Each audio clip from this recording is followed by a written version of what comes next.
नमस्कार, मैं हूं आपके साथ गौरव राजेंद्र। बुलेटिन की शुरुआत करते हैं। समाजवादी पार्टी प्रमुख अखिलेश यादव उत्तर प्रदेश में चल रहे एसआईआर को लेकर चुनाव आयोग और बीजेपी पर हमलावर हैं, जिस पर पलटवार करते हुए उत्तर प्रदेश सरकार के मंत्री जयवीर सिंह ने क्या कुछ कहा, आइए आपको सुनवाते हैं। ये है कि आज अखिलेश जी बिहार की हार के बाद इतने हताश, निराश और उदास हैं कि ऊल जलूल बयानबाजी संवैधानिक संस्थाओं पर, चुनी हुई सरकारों पर, लोकतंत्र को कमजोर करने के लिए कर रहे हैं। जिस तरीके से एसआईआर का मतलब भारत निर्वाचन आयोग के द्वारा मतदाता सूची को पवित्र करने का, शुद्धिकरण करने का, मरे हुए वोटों को हटाने का, डबलिंग को हटाने का, या जो विस्थापित का अता पता नहीं है, ऐसे लोगों को मतदाता सूची में शुद्धिकरण का काम घर घर बीएलओ भेज करके नाम जुड़वाने का काम हो रहा है, नाम कटाने का काम नहीं हो रहा। एक स्वच्छतापूर्ण पारदर्शिता की मतदाता सूची को भी अखिलेश जी हजम नहीं कर पा रहे हैं और खुद अपना वोट भी मिलवा रहे हैं, खुद एसआईआर भी भर रहे हैं। ये मैं दोहरा चरित्र जनता देख रही है। जिस तरह की स्थिति आज देखिए आप एसआईआर को लेकर के, आज 3100 बूथों का 100% एसआईआर पूरी हुई है। 56% आज सवेरे तक एसआईआर का काम पूरे प्रदेश में पूरा हो चुका है। इसका मतलब उत्तर प्रदेश की जनता, उत्तर प्रदेश के बीएलओ, उत्तर प्रदेश के सभी लोगों के सहयोग और आशीर्वाद से और लगाव से ये काम निर्विघ्न तरीके से पूरा हो रहा है, जिससे हर वो मतदाता जिसका नाम मतदाता सूची में होना चाहिए वो 100% उसमें रहे।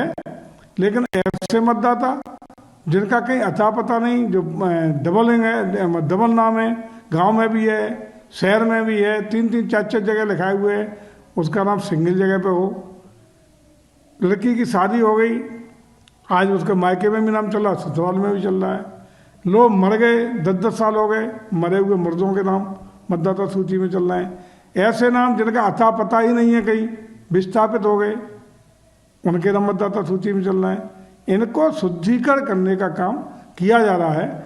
और अखिलेश जी, मुझे लगता है कि जिस तरीके से आप अनर्गल तरीके से प्रलाप कर रहे हो, जनता सब अब समझदार हो गई है, पूरी तरह देख रही है कि भारतीय जनता पार्टी का या किसी भी दल का, हर एक दल का सहयोग भारत निर्वाचन आयोग के द्वारा बीएलओ के साथ BLO 2 के रूप में करने की अपील भी की गई थी, नियमानुसार उसके आदेश भी है।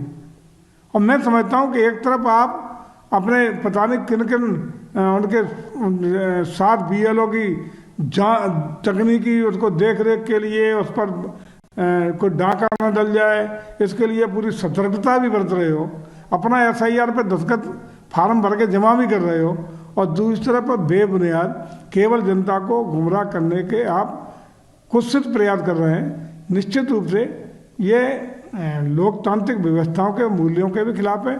आप एक जिम्मेदार नेता हैं, आप एक पार्टी के मुखिया भी हैं।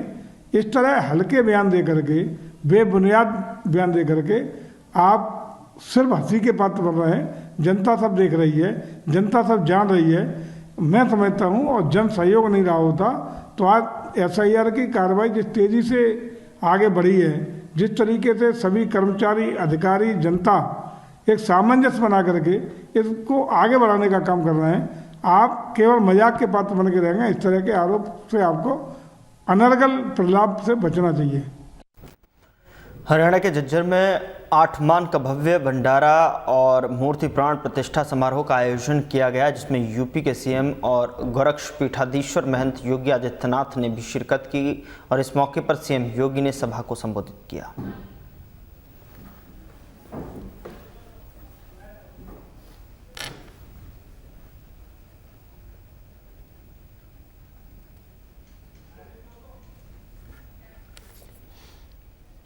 तो यूपी के सीएम योगी आदित्यनाथ ने कार्यक्रम में शिरकत की। ये 8 मान का भव्य भंडारा, जहां पर मूर्ति प्राण प्रतिष्ठा समारोह का आयोजन किया गया। और इस मौके पर सीएम योगी ने जनसभा को भी संबोधित किया।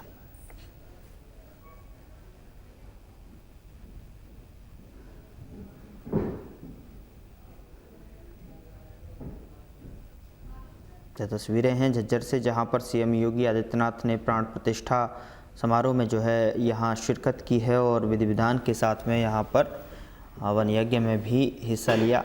और जिसके बाद जो है सीएम योगी आदित्यनाथ ने इस मौके पर सभा को संबोधित भी किया।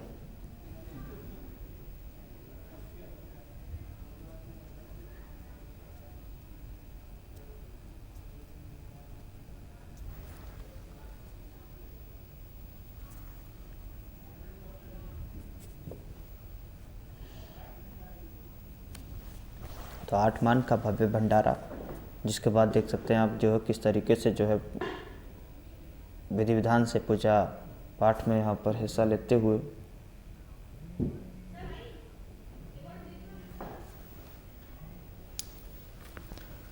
और 8 मान का भव्य भंडारा मूर्ति प्राण प्रतिष्ठा का ये कार्यक्रम, जहाँ पर सीएम योगी आदित्यनाथ योग जो है ने शिरकत की और इस मौके पर विधि विधान से पूजा अर्चना की और वन यज्ञ में भी हिस्सा लिया, जिसकी ये तस्वीरें आपकी स्क्रीन पर हैं, जहां पर पूजा करते हुए साफ तौर पर इन तस्वीरों में आप सीएम योगी आदित्यनाथ को देख सकते हैं। यूपी के सीएम योगी आदित्यनाथ इस कार्यक्रम में शिरकत करने के बाद यूपी के सीएम योगी आदित्यनाथ ने सीएम योगी सभा को संबोधित भी किया।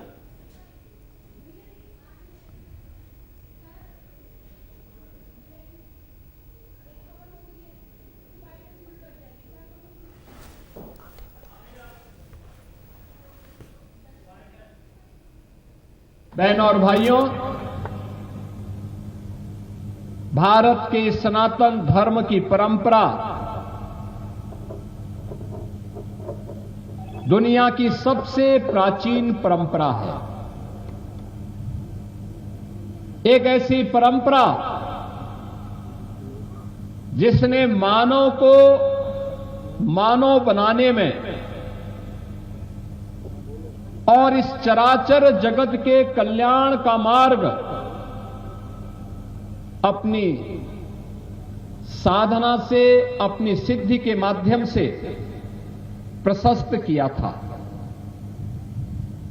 अलग अलग उपासना विधियां पंथ और संप्रदाय के रूप में सनातन धर्म के अलग अलग दर्शन और उससे उपजी भी ज्ञान की नई पद्धतियों का आधार रहा है। ये उसमें विभाजन के कारक नहीं थे। एक विशिष्ट दर्शन उसकी ज्ञान की विशिष्ट पद्धति को आगे बढ़ाने वाली, समाज का मार्गदर्शन करने वाली, जिस प्रकृति का व्यक्ति है उसके अनुरूप साधना पद्धतियों का विकास और उसके अनुरूप दर्शन देने की ये पद्धतियां रही हैं। और सनातन धर्म की इसी गौरवशाली परंपरा में नाथ संप्रदाय का अपना योगदान है।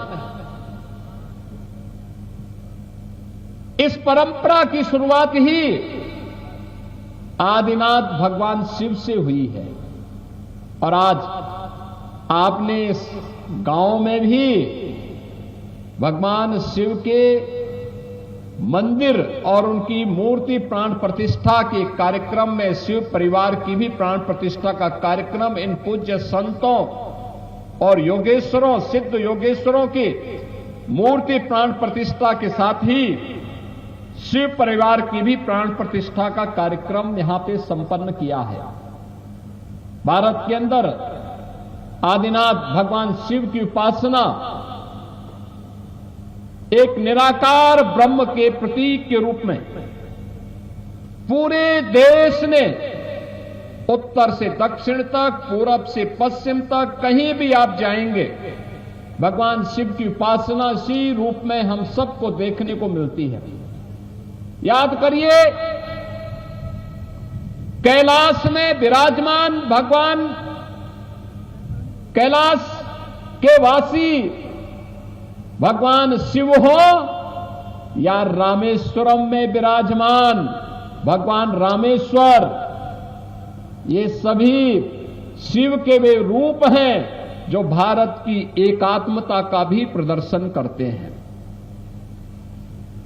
हमारे नाथ संप्रदाय के योगियों ने सनातन धर्म की इन्हीं शिक्षाओं के प्रचार प्रसार के लिए 12 अलग अलग उपपंथों के माध्यम से उसे सर्वसुलभ करने के लिए व्यापक पैमाने पे अपने सिद्धों, अपने योगेश्वरों, अपने योगियों के माध्यम से उसे आम जन तक पहुंचाने के लिए इस कार्यक्रम को अलग अलग कालखंडों में अलग अलग तरीके से पहुंचाने का काम किया। और आज मुझे इस गांव में आकर के, कवलाना में आकर के मुझे अत्यंत आनंद की अनुभूति हुई। मैं जब ऊपर से आ रहा था, मैं देख रहा था, मैं समझ रहा था कि मुझे हो सकता और आगे जाना होगा, क्योंकि जब मैंने महंत बालकनाथ जी महाराज से पूछा था कि मुझे दिल्ली से वहां पहुंचने में कितना समय लगेगा, तो उन्होंने कहा 45 मिनट। तो मैं समझता था कि एक कार्यक्रम दूर है, मैं समझता था यहां किसी राजनीतिक दल की कोई बड़ी रैली है। इतना बड़ा जमावड़ा किसी भंडारे में हो, यह अद्भुत है, अभिनंदनीय है, अविस्मरणीय है। आयोजकों को मैं धन्यवाद देता हूं, आप सभी का मैं अभिनंदन करता हूं और पूज्य संतों को नमन करते हुए उनका भी मैं अभिनंदन करता हूं। यह भंडारा कार्यक्रम नाथ संप्रदाय की परंपरा में अपने इष्ट को स्मरण करने, उनके प्रति कृतज्ञता ज्ञापित करने का अवसर तो हमें प्रदान करता ही है, आपसी मिलन का भी एक अवसर प्रदान करता है। और आपने हरियाणा में भी प्रयागराज महाकुंभ की याद का स्मरण करवा दिया है। क्या भव्य और दिव्य कुंभ था, महाकुंभ था, और वही दिव्य और भव्य महाकुंभ का दर्शन आज हमें कवलाना गांव में भी झज्जर में हो रहा है।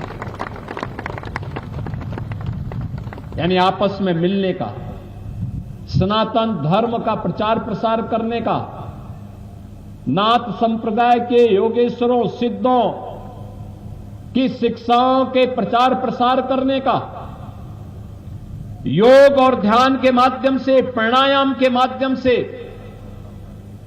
कैसे हम स्वस्थ बनकर के स्वस्थ भारत और विकसित भारत के निर्माण में अपना योगदान दे सकते हैं, इसके लिए जानने का। आपके सामने मंच पर बैठे हुए जितने भी योगेश्वर हैं, सामने बैठे हुए जितने भी योगेश्वर हैं, एकांत में वास करने वाला इनमें ज्यादातर है, जिनकी एकांतिक साधना यदा कदा उन्हें कई सार्वजनिक मंचों पर ही, सार्वजनिक कार्यक्रमों में लाती है, अन्यथा अपने आश्रमों में, अपनी एकांतिक साधना में वे लीन रहते हैं।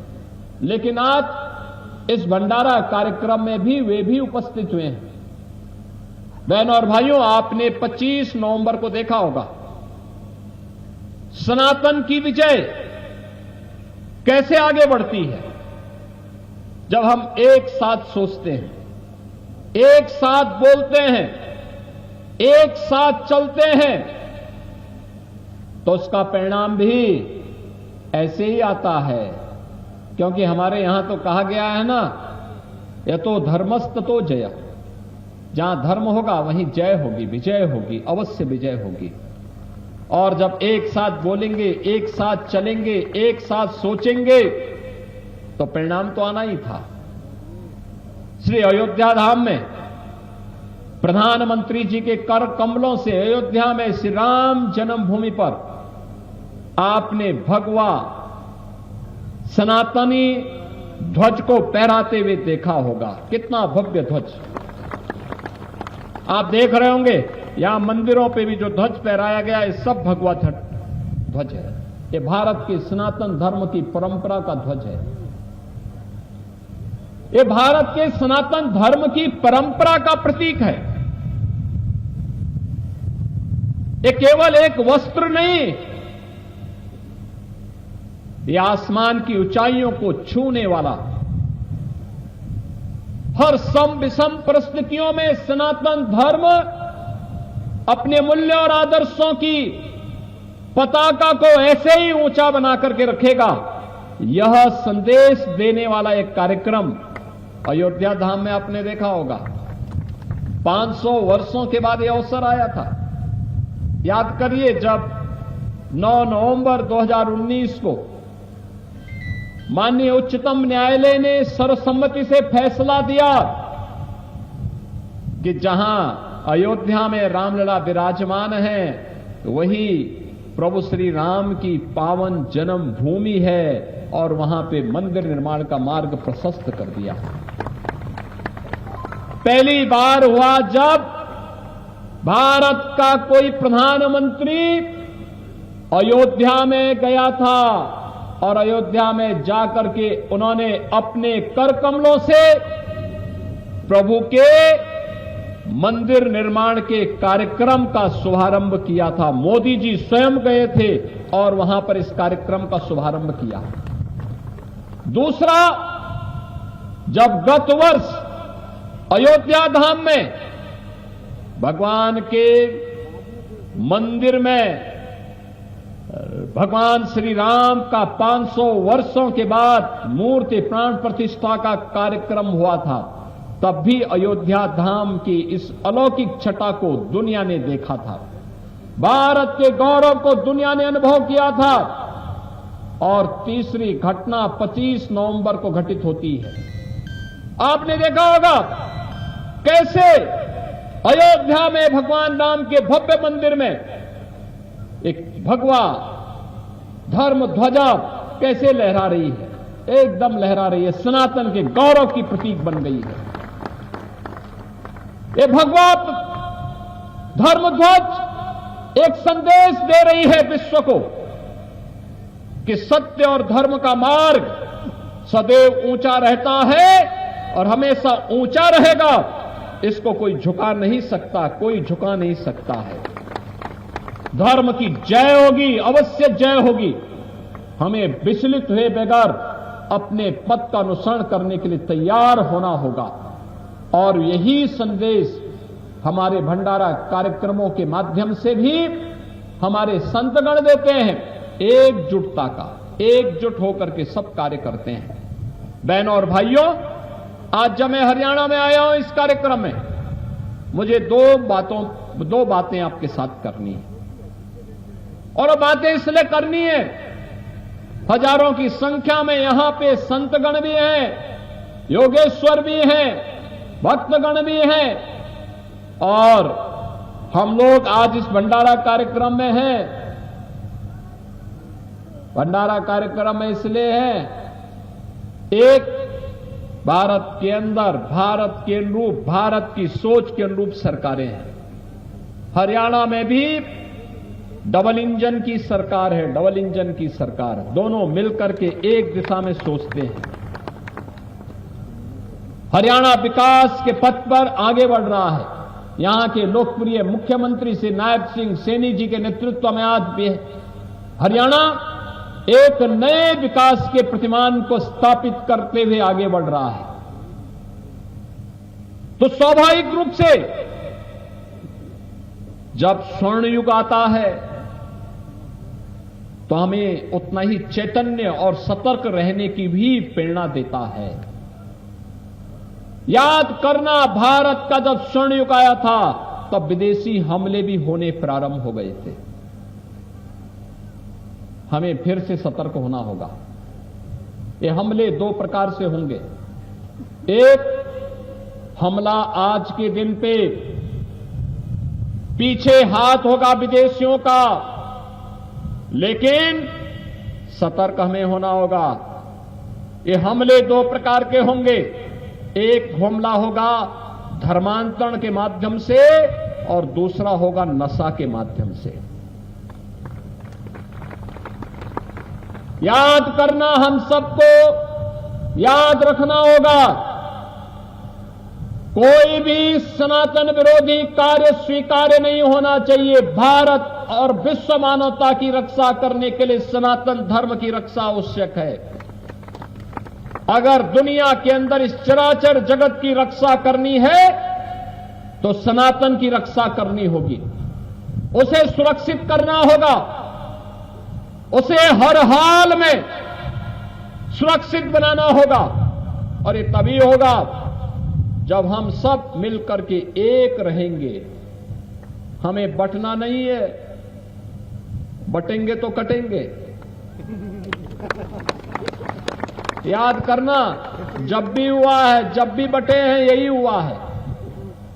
एक जाति के नाम पर नहीं बंटना है, तुष्टीकरण के नाम पे नहीं बंटना है, क्षेत्र के नाम पे नहीं बंटना है, भाषा के नाम पे नहीं बंटना है। सबको एक रहना है, एकजुट होकर के भारत के सनातन धर्म की ध्वजा पताका को अयोध्या में जैसे राम जन्मभूमि पे धर्म ध्वजा फहरा रही है, ऐसे ही सनातन की धर्म ध्वजा हर घर पर, हर सनातनी के घर पर लहराती हुई दिखाई देनी चाहिए। और दूसरा, नशा के खिलाफ एक प्रहार। ये नशा के कारोबार पूरी व्यवस्था को खोखला बनाने का कार्य कर रहे हैं। नशा नाश का कारण है, व्यक्ति की सोचने की सामर्थ्य समाप्त कर देती है। हमें हर हाल में हर प्रकार के नशे को दूर करना होगा, अपने युवाओं को इससे बचाना होगा, अपनी वर्तमान पीढ़ी को बचाना होगा, समाज को बचाना होगा। कोई भी उसकी नजदीक ना आने दे।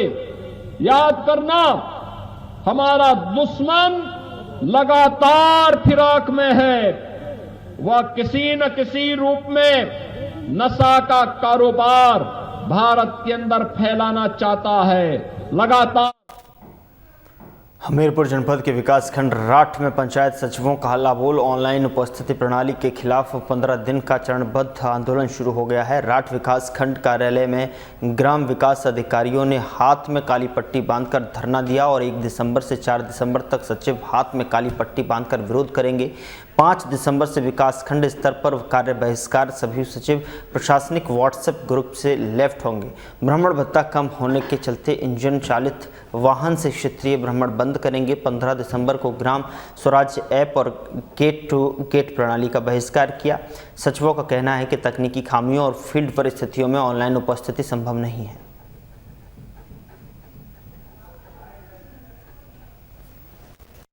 शासन द्वारा हम लोगों को ग्राम पंचायतों में ऑनलाइन उपस्थिति के आदेश कर दिए गए हैं। हम लोगों के पास ढेर सारे काम होने के कारण एक साथ 2-2 ग्राम पंचायतों में उपस्थिति देना संभव नहीं है। ग्राम पंचायतों के कार्यों के अलावा, विभागीय कार्यों के अलावा हम लोगों को अन्य विभागों के भी कार्य दिए जा रहे हैं। उधर महिला ने जाम की वीडियो बनाकर जाम में फंसी एम्बुलेंस और सैकड़ों गाड़ियां दिखाई। कई घंटों से महिला अपने बच्चों के साथ जाम में फंसी हुई थी। महिला ने पुलिस प्रशासन पर सवाल उठाए। महिला ने कहा कि हमीरपुर का विकास ऐसे होगा। कई दिनों से हमीरपुर के NH 34 पर भीषण जाम लग रहा था। महिला का वीडियो सोशल मीडिया पर वायरल हुआ।